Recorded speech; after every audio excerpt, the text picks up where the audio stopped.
ये हमारी एक शिष्या हैं, लाला हरगोलाल जी की भेरीवाल की नाती की पत्नी जी। विमला बाई।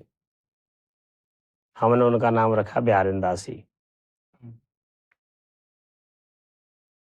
वो न होती, इलाज तो हमने कराया था, लेकिन वो न होती तो शायद भगवत कृपा न होती। उन्होंने हमारी की इतनी सेवा की हमारी। उन्होंने 2 साल तक टीबी सेंटोरियम में 1 साल तक तो भर्ती रखा और पूरे 2-3 साल तक दवाई दिलवाई। डीलक्स वार्ड में ये कह दिया था डॉक्टरों से कि जब तक मेरे गुरुजी सही नहीं हो जाए तब तक जाने नहीं देना, कितने दिन हो जाए, कितने महंगे इंजेक्शन दवाइयाँ लगें। तो उस समय में ये बात है हमारी सन 2000 की। 2000 के समय में 20-20 हज़ार रुपए के एक-एक इंजेक्शन लगवाए उन्होंने। चूँकि हमारे को हेपेटाइटिस बी भी हो गया था, पीलिया भी हो गया, उसी समय उस पारे से भयंकर वाला हेपेटाइटिस बी पी लिया। लेकिन भगवत कृपा ऐसी बचपन से ही रही कि डॉक्टर कह रहे हैं कि आपको बेड से नीचे नहीं उतरना है, बेड पर ही सब कुछ शौच इत्यादि क्रिया सब वहीं करनी है, चलना फिरना नहीं है। लेकिन मैं आज तक कभी बेड के ऊपर बाथरूम भी नहीं किया, शौच क्रिया की तो बात क्या। मैं हमेशा ही चल के जाता था। मतलब उस अवस्था में भी जी। शुचिता और पवित्रता बरकरार बनी रही। जी, जी। ये बिहार जी की कृपा रही, गुरु जी की कृपा रही कि मैंने आज तक इतना बड़ा हो गया, कितनी भी परिस्थितियाँ मेरे सामने आई हैं, बीमारियाँ बहुत आईं, लेकिन मैं कभी भी शौच इत्यादि के बाथरूम मैंने कभी भी बेड के ऊपर आज तक नहीं किया। इतनी शक्ति बिहार जी ने मुझे दी, गुरु जी ने कृपा की कि मैं जंगलों में चल के, जब लैट्रिन बाथरूम भी कहीं बने नहीं हुए थे, शौच करने के लिए भी जंगल में जाते थे। तो मैं जंगल में ही शौच करने के लिए जाता था, ऐसी स्थिति में भी। ये बिहार जी की कृपा रही। तो उन्होंने मेरे को बहुत इलाज दिया, बहुत कृपा की कि आज हम उनकी कृपा से, बिहार जी की कृपा तो थी, उनकी कृपा से भी आज हम स्वस्थ हैं और अपना चल रहा है, ठाकुर जी भजन करवा रहे हैं। कई हरिदास जी के नाम से कई संत हुए हैं श्री धाम वृंदावन में। तो आप जिस संप्रदाय से हैं, ये कौन से हरिदास जी थे? इनका क्या योगदान था धाम में? देखो, ये हरदास तो कई हुए हैं, यमन हरदास भी हुए हैं, एक निरंजनी हरदास भी हुए हैं। कई हरदासों का नाम आता है, लेकिन अपने जो स्वामी हरदास जी हुए, इनकी नावादास जी ने भी आज धीर उद्धोत कर रसक छाप श्री हरदास की, उन्होंने एक छप्पा लिखा है स्वामी जी के लिए। जी। जुगल नाम सो नैम जपत नित कुंज बिहारी, अवलोकत रहे केल सखी सुखे अधिकारी, गान कला गंधर्व श्याम श्यामा को तो से, उत्तम भोग लगाए मोर मरकट तुम पोसे, नृपत द्वार ठाड़े रहे दर्शन आशा जास की, आस धीर उद्धोत कर रसक छाप श्री हरदास की। तो हमारे जो स्वामी हरदास जी हुए हैं, वो सखी भाव की उपासना के हरदास जी हुए, जो निम्बार्क संप्रदाय के अंतर्गत आते। जी। आप स्वामी आशीर्देव देव जी महाराज के शिष्य रहे और स्वामी आशीर्देव देव जी महाराज जो सनकादिक ऋषियों हंस भगवान से जो संप्रदाय निकली है, उस संप्रदाय के आप अनुयायी रहे। उनके शिष्य आप स्वामी हरदास जी महाराज हुए आशीर्देव देव जी के। तो हम निम्बार्क संप्रदाय से आते हैं और स्वामी हरदास जी महाराज ने ही अपनी साधना से निधवन राज में बिहार जी महाराज को प्रकट किया। जी। और हम जो है इस संप्रदाय से प्रभावित, तो क्या पिताजी जुड़ गए थे, तो हमारे तो मन में कोई संदेह ही नहीं था। मतलब एक संस्कार पहले से ही हुआ था। पहले ही था। हम तो रामकृष्ण देवी देवता कौन है हम नहीं जानते थे। हमारे को एक अनन्यता की उपासना बचपन से ही माता पिता ने सिखाई थी। कोई तेरे का भोजन करना, श्राद्धों में जाना या किसी ग्रहणों में भोजन करना, ये सब कुछ पहले से ही हमारे को मना थी। न पिताजी जाते थे, न हम जाते थे, और न हम किसी देवी देवता की पूजा सेवा करते थे। केवल हमने तो बिहार जी की उपासना, स्वामी हरदास जी बिहार जी की उपासना की। आचार्य वप से स्वामी हरदास जी जिन्होंने बिहार जी को प्रकट किया, और हमारे इष्ट देव के बिहारी श्यामा महारानी राधा रानी है, उन्हीं की उपासना करते हैं। ये इनकी विलक्षणता ये है कि निम्बार्क संप्रदाय के अंतर्गत होते हुए भी आप सबसे परे हैं। यहाँ कर्म धर्म एकादशी व्रत इत्यादि विधि निषेध ये सब नहीं है। प्रेम के अंदर कोई भी विधि निषेध नहीं होता है। जो सर्वोच्च प्रेम होता है वहां पर कोई से जैसे कोई मर्यादा नहीं होती है। जहाँ विशाल प्रेम का स्वरूप होता है वहां कोई मर्यादा थोड़ी होती है। तो ऐसे ही अपने संप्रदाय में यहाँ कोई विधि निषेध की मर्यादा नहीं है। प्रेम का विशुद्ध स्वरूप है। यहाँ प्रसाद की महिमा है। व्रत इत्यादि में तो जैसे चावल का एकादशी को भोजन नहीं किया जाता है, जी हम लोग चावल का भी प्रसाद ले लेते हैं। मतलब वो दोष यहाँ पर नहीं लगता। हमारे गुरुजनों ने और सभी हमारे आचार्य महापुरुषों ने एक ही चीज बताई है कि भैया महाप्रसाद की महिमा है। ठाकुर जी का जो प्रसाद है वो ठाकुर जी के अधरों से लगता है। व्रत इत्यादि के ठाकुर जी के चरणों से लगते हैं। तो चरणों के चरणामृत की महिमा एक बूंद के समान होती है और महाप्रसाद की महिमा एक समुद्र होती है। इसलिए एक दशा एकादशी, एक इष्ट व्रत एक। जाकि एक दशा है वो नित्य प्रति एकादशी रहता है, 15 दिन के बाद क्या रहेगा। जिनकी 10 दशा हो जाती है वो क्या व्रत रहे। कभी मन चलता है कूटी काटी की पकौड़ी खा लें, कभी चाय पी लें, कभी फल खा लें, कभी कुछ 10 तरह के मन चल रहे, तो काय की एकादशी रहे। और हमारे क्या ठाकुर जी का प्रसाद भोग लगाया और हमने उनका महाप्रसाद पा लिया, मन तृप्त है। हमारी एक ही दशा है तो हम एकादशी रह रहे हैं कि वो रहे। और एक इष्ट व्रत एक, जिसके एक इष्ट नहीं है वो कितने व्रत करो कोई व्रत नहीं है। क्योंकि जितने महापुरुषों ने आज तक, भक्त सभी हो सकते हैं, उपासक बहुत कम होते हैं। उपासक बनना बड़ी टेढ़ी काम है। उपासक का मतलब होता है उपनाम समीप, अपने इष्ट के नजदीक आसन होना। और जब तक हम अनन्य भाव की उपासना नहीं करेंगे तब तक आवागमन का चक्कर भी नहीं मिटता है। आवागमन का चक्कर तभी मिलेगा जब हम किसी एक के होंगे। और सभी लोग सिद्धांत, सब जितने संत जन है सब एक ही सुनाते, सम्मिलित भक्ति। उन्हें अरे हनुमान चालीसा ही पढ़ लो, उसी में दिया हो कि हनुमत से सर्व सुख करई और देवता चित्त न धरई। रावण में आती है सो अनन्य से जाके मत न टरे हनुमंत, मैं सेवक चराचर स्वामी रूप भगवंत। अनन्यता नहीं बता रहे सभी लोग। आपके संप्रदाय में इष्ट की मतलब अनन्यता है। अनन्यता है कि हम बाकी बिहारी को छोड़ के हाँ और किस अन्य स्वरूप की उपासना नहीं करते। नहीं। हमारे क्या इस पर जोर ज्यादा दिया जाता है सभी संप्रदाय में अनन्य भाव। जी कोई ये ना समझे कि भैया स्वामी हरदास जी के और बांके बिहारी जी को उपासक कई लोग ऐसा करते हैं। सभी में अनन्य भाव है, चाहे कोई देवी देवताओं को मानने वाला है, चाहे कोई भगवत स्वरूपों को मानने वाला है। हाँ, इतना अंतर हो सकता है कि जो सम्मिलित भक्ति करते उनको पंचायती धाम में चला जाना पड़ जाएगा। पंचायती धाम मतलब वैकुंठ धाम। अच्छा। वैकुंठ धाम है, उसमें सब सम्मिलित, सब देवी देवता भगवानों की पूजा कर लो, वहां पहुंच जाएंगे।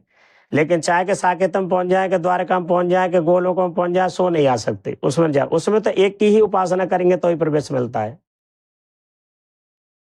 तो तुलसीदास जी ने उपासना की, खूब वृंदावन आए, यहाँ सब राधे राधे रट रहे वृंदावन में। तुलसीदास जी बोले अरे कोई राम राम नहीं कहता है, सब राधे राधे रट रहे, तो क्या मेरे राम जी से किसी का वैर विरोध है यहाँ। तो तुलसीदास जी ने एक चौपाई लिखी उसी समय, वो राधे राधे रटते आक ढाक और कैर, तुलसिया ब्रज में कहा राम सौ बैर।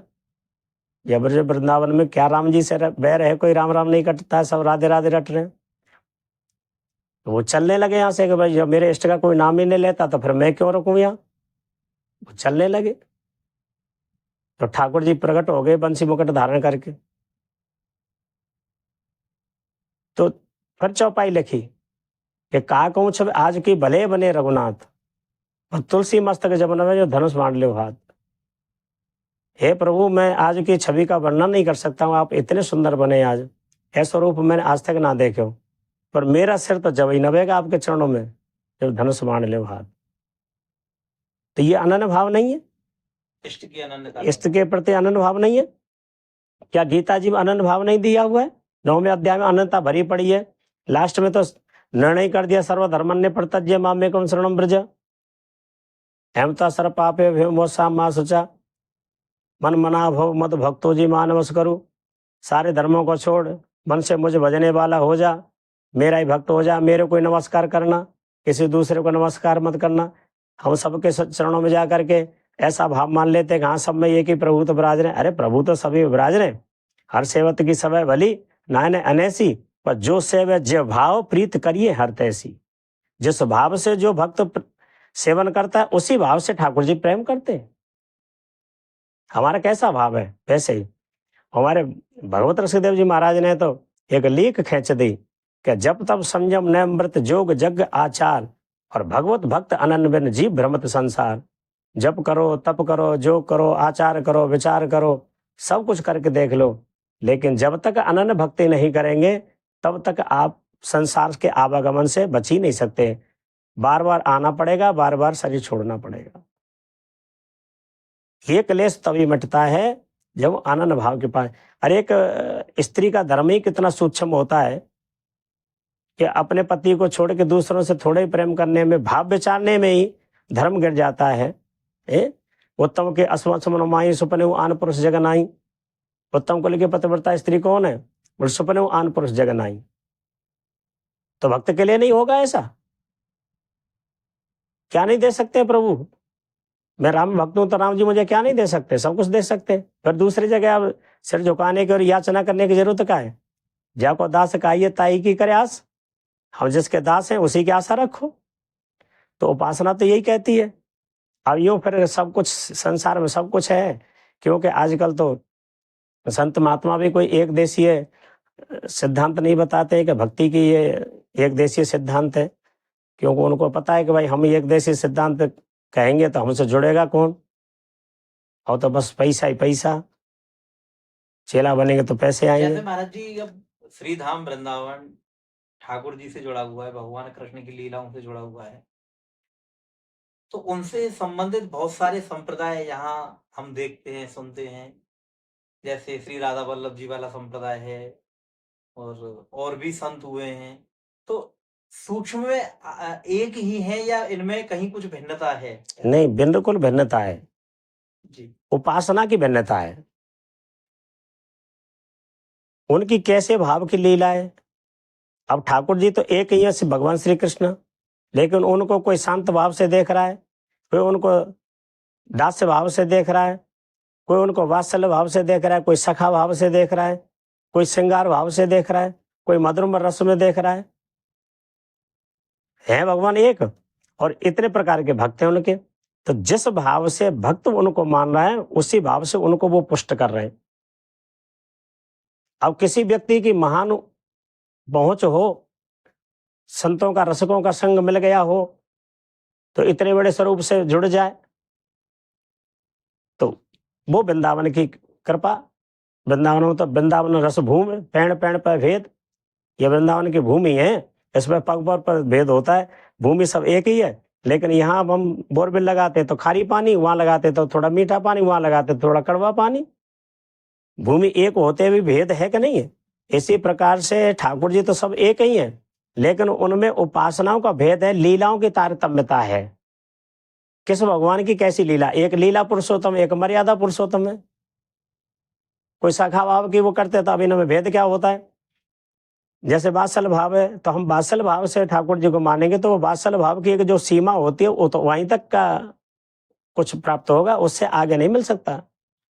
जैसे माँ का अपने बेटे के प्रति वात्सल भाव होता है, लेकिन जब माँ का बेटा जब बड़ा हो जाता तो वही माँ फिर वात्सल भाव नहीं दे पाती है।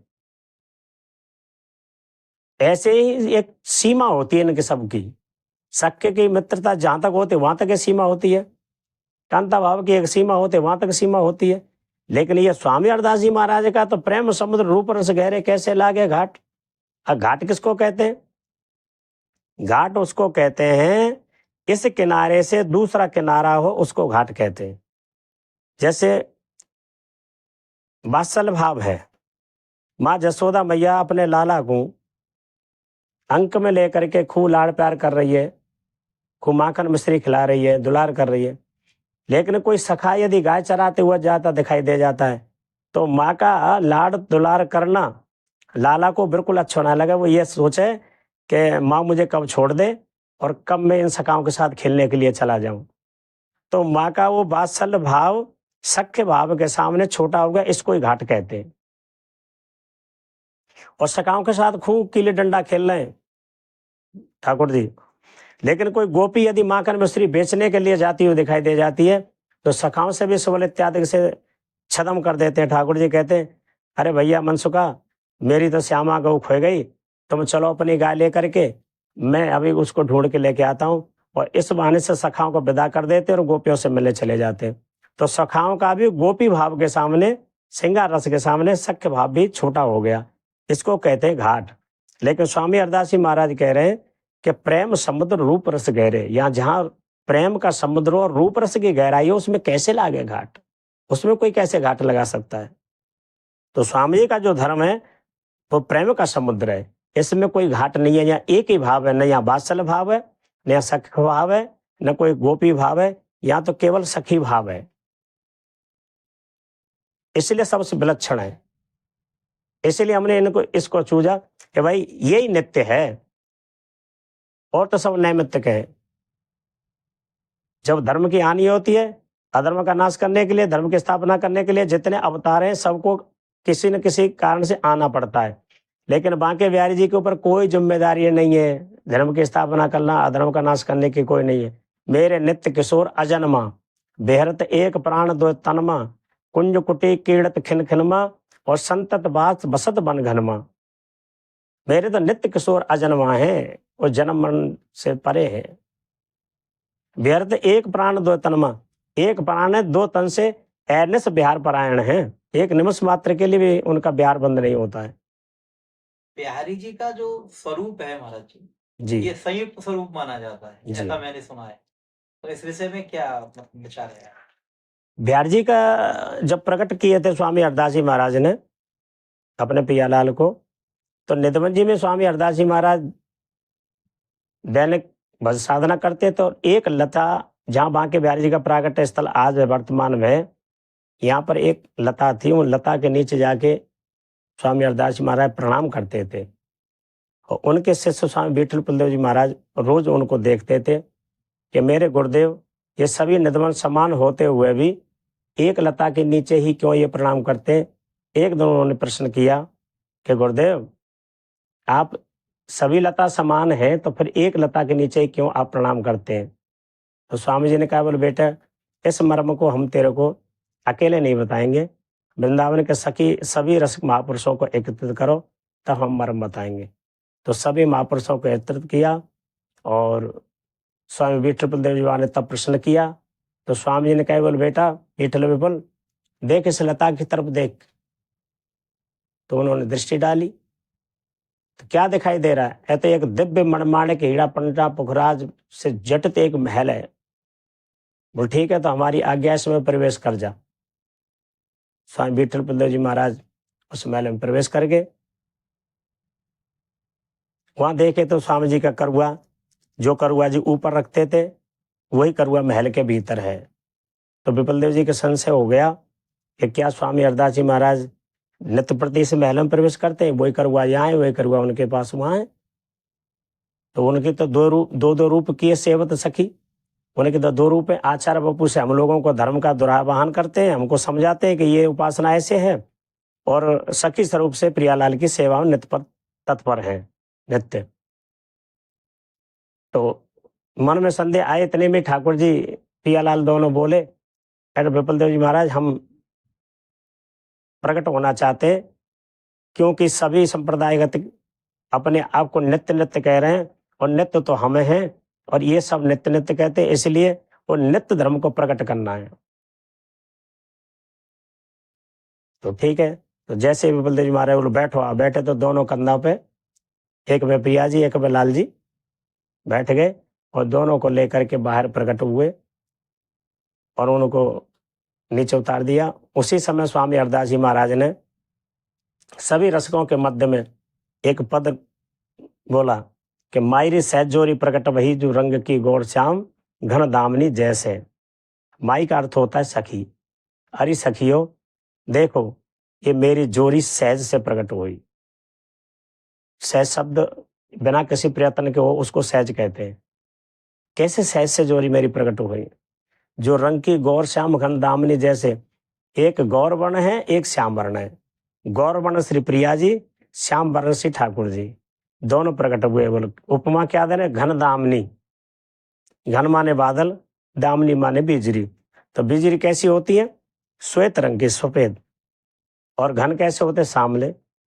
तो मेरे लाल जी कैसे, घन के समान, और मेरी प्रिया जी कैसी है राधा रानी, श्वेत बिजली के समान। ऐसी जोड़ी प्रकट भई। तो वहां के रसक महापुरुष जितने भी विराजमान थे सबने कहा, बोले महाराज ये जोड़ी आज ही प्रकट हुई का पहले कभी थी। तो स्वामी जी कहते कि प्रथमो होती, अब हूँ, आगे हूँ, रही है न टरी है तैसे। ये मेरी जोड़ी पहले भी थी, अब भी है, आगे भी रहेगी, न टरी है। ये कभी विचलित होने टरने वाली जोड़ी नहीं है, ये सनातन है। फिर आप इशारा करके सखियों के सभी जितने रस बैठते, अंग अंग की उजराई, सुगराई, चतुराई, सुंदरता, ऐसे देखो मेरे प्रियालाल की अंग अंग में कैसी उज्जवलता है, कैसी सुंदरता है, कैसी सुगढ़ता है। तीन तीन चार चार उपमा दे रहे, बोले कैसे, बोले ऐसे। सबकी दृष्टि इधर उधर थी, सबकी दृष्टि अपने प्रियालाल पे इंगित कर दी। देखो सभी कैसी सुंदरता है, कैसी सुगढ़ता है, कैसी उज्जवलता है, बोले ऐसे। तो सब प्रियालाल को देखने लग गए। श्रीहरदास के स्वामी श्यामा कुंज बिहारी सम वैस वैसे, मेरे श्यामा कुंज बिहारी की आयु कैसी है, समान। कभी न पौने 15 साल से आज तक 15 साल के हुए, न कम हुए न बढ़े, कभी सम वैस वैसे, किशोर अवस्था। किशोर अवस्था से आप सदैव सनातन विराजते हैं, कभी न घटती है न कभी बढ़ती है। अब सभी लोग बोले महाराज अब आपकी जोड़ी तो प्रकट हो गई, अब आप इनकी प्राण प्रतिष्ठा कब करेंगे। तो बिहार जी महाराज के हस्त कमल पर रुई का फुआ रख दिया, इत्र पर लगा के। वो बिहार जी ने अपनी नासिका के सुगंध वायु से उड़ा दिया उसको।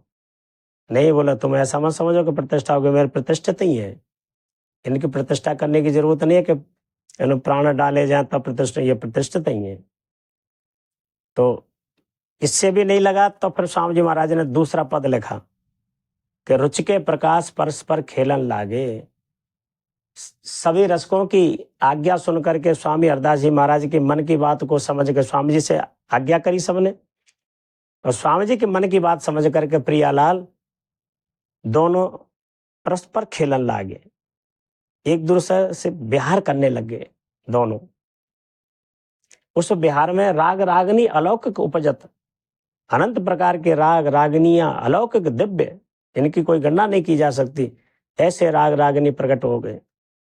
उपजत नृत्य संगीत अलग लाग लागे, नृत्य प्रकट हो गया, संगीत प्रकट हो गया, राग प्रकट हो गए, जिनकी कोई उपमा नहीं दी जा सकती है। रागई में रंग रहो, रंग के समुद्र में ये दो झागे। उस राग में ऐसा रंग छाया कि प्रियालाल एक हो गए, रंग के समुद्र में ये दो झागे। जैसे हम कोई भी पानी गिरता ऊपर से तो फैना आ जाता है, और फिर उन फैनाओं को दूर किया जाता है, वो हो नहीं सकते, एक से एक सटा हुआ होता, अलग नहीं हो सकते वो।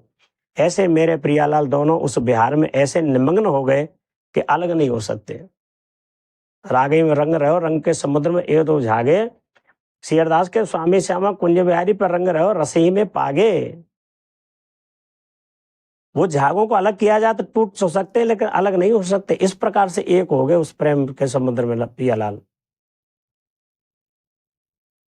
कुंज बिहारी पर रंग रहो, उन मेरे प्रियालाल पे इस प्रकार का रंग रहा कि रंग के समुद्र में ये दो झागे, रसही में पागे। ऐसे पग गए जैसे गुलाब जामुन को रस में पाग दिया जाए, फिर कहा जाए कि गुलाब जामुन से रस को अलग कर दिया जाए, तो नहीं हो सकते। रसगुल्ले को कहा है रस से अलग कर दिया तो नहीं, ऐसे वो दोनों एक हो गए, अलग नहीं हो सकते। तभी से बिहार जी महाराज, प्रिया जी, मैंने स्वामी जी के मन में आया कि मैंने इस धराधाम पे प्रियालाल को इसलिए प्रकट किया है कि जीवों का दर्शन मात्र से कल्याण हो जाए। कलयुग के महापातकी जीव हैं, इनका अब कोई आधार नहीं रहा, जीवों का कल्याण कैसे होगा। तो कल्याण हेतु तो मैंने अपने प्रियालाल को यहाँ प्रकट किया। और यह प्रिया जी इतनी सुंदर हैं, इतनी सुकुमार हैं कि लाल सरी के भ्रम तो हो जाते हैं उनकी सुंदरता देख के। बार बार यूं कहने लगते हैं कि प्यारी जी जब जब देखो तेरा मुख तब तब नयो नयो लागत। हे मैं प्रिया जी जब भी आपको देखता हूं तब तो मुझे ऐसा लगता है कि आपका मुखारबिंद नया है, वो नहीं है। ऐसा भ्रम हो तो मैं कबू देख ही न रही, मेरे को ऐसा भ्रम लगता है कि मैंने आपको कभी देखा ही नहीं। तो प्रिया जी कहते प्यारे तुम ऐसा कर लिया करो कि मेरे जो जो रूप देखा उसे लिख लिया करो, भूल जाते हो तो बोले दुत को दुत लेखनी न कागज। मैं कहाँ से तो इतनी दवात शाही लाऊंगा, कलम लाऊंगा, कहाँ से इतने कागज लाऊंगा। ये तो यह कौन बात जो अवई और अवई और अवई और है। ये आपका रूप अभी कुछ है, अभी कुछ है, अभी कुछ है, ऐसा परिवर्तनशील है, कितना लगाऊंगा। मुझे तो ऐसा लगता है कोट चंद तरी कहाँ दुराए नए नए रागत। करोड़ करोड़ चंद्रमा, चूंकि सुंदरता में चंद्रमा की उपमा आती है। जी तो लाल जी कह रहे हैं कि प्रिया जी मुझे तो ऐसा लगता है आपके मुखारबिंद पे करोड़ करोड़ चंद्रमा प्रकट होते हैं, एक जाता एक आता, एक जाता एक आता है। कहाँ छुपा के रख रखे हैं आपने ऐसे करोड़ चंद्रमा, इतनी सुंदरता है। नए नए रागत सियरदास किशोरी जी की, सियरदास के स्वामी श्यामा त्रिपत रहते। सियरदास के स्वामी कहत काम की शांत न होए त्रिपत रहो निश्चिंत जागत। जैसे किसी का प्रेम किसी से प्रेम होता है, वो कभी भी तृप्त नहीं होता है। होता है क्या तृप्त? कभी प्रेम प्रेम से तृप्त नहीं होता है। प्रेम की तो वही, यदि अगाध प्रेम है और तत्सुख प्रेम है, वो कभी भी तृप्त नहीं होता है। जिस संसार का प्रेम है वो नाशवान प्रेम है, दूषित प्रेम है। वो क्षणिक लालसा बढ़ती है, क्षणिक मिट जाती है। खाने की रुचि बढ़ी, गुलाब जामुन खाना है, खाई, अच्छा लगा, लेकिन खत्म हो गया वो स्वाद, वो जो रसारा था वो खत्म हो गया। ऐसा ही संसार का प्रेम है संसार का।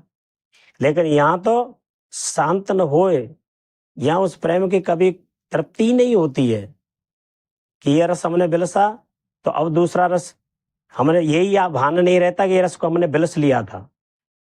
ऐसा विलक्षण देश है स्वामी जी का। तो उसी में कह रहे हैं सियरदास के स्वामी श्यामा कुंज बिहारी पे रंग रहे रसई में पागे, आप ऐसे पग गए कि अलग नहीं हो सकते।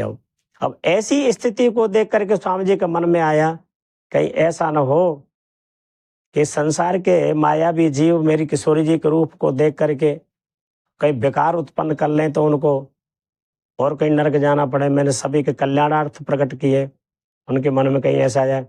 तो स्वामी जी की आज्ञा पा करके, रुचि समझ करके, वो बिहार जी महाराज जैसे आज स्थिति में है इसी स्थिति में दोनों खड़े रह गए, श्री विग्रह में बदल गए। प्रिया जी श्री लाल जी में समाहित हो गई। आज बिहार जी महाराज की सैया, वो प्रिया जी की गद्दी सैया सेवा में लगती है, और बिहार जी महाराज का श्रृंगार नीचे प्रिया जी का श्रृंगार होता है, लहंगा पहनाया जाता है, ऊपर मुकुट इत्यादि पहनाते, वो ठाकुर जी का श्रृंगार। एक ही में दोनों का श्रृंगार होता है। श्री किशोरी जी की गद्दी सैया की सेवा होती है। जब एक हो गए ऐसे देख रहे, तब स्वामी जी महाराज ने कहा तीसरा पद, बोले ऐसे ही देखत रहो तो जन्म सफल कर मानो। मैं आपको इसी स्थिति में देखता रहूं तो मेरी जन्म की सबसे बड़ी उपलब्धि यही है। प्यारे की भामती, भामती जी को प्राण प्यारे, जुगल किशोर प्रिया जी के मन भामते लाल जी, और लाल जी के मन भामते प्रिया जी। दोनों को मैं इसी प्रकार से देखता हूं तो मेरे जन्म की सफलता है। तो ये जो बांके बिहारी जी का एक संयुक्त श्री विग्रह है, तो उसका ये कथानक है कि किस तरीके से जी किशोरी जी और ठाकुर जी दोनों एक हो, संयुक्त रूप एक स्वरूप में दर्शन दे रहे हैं।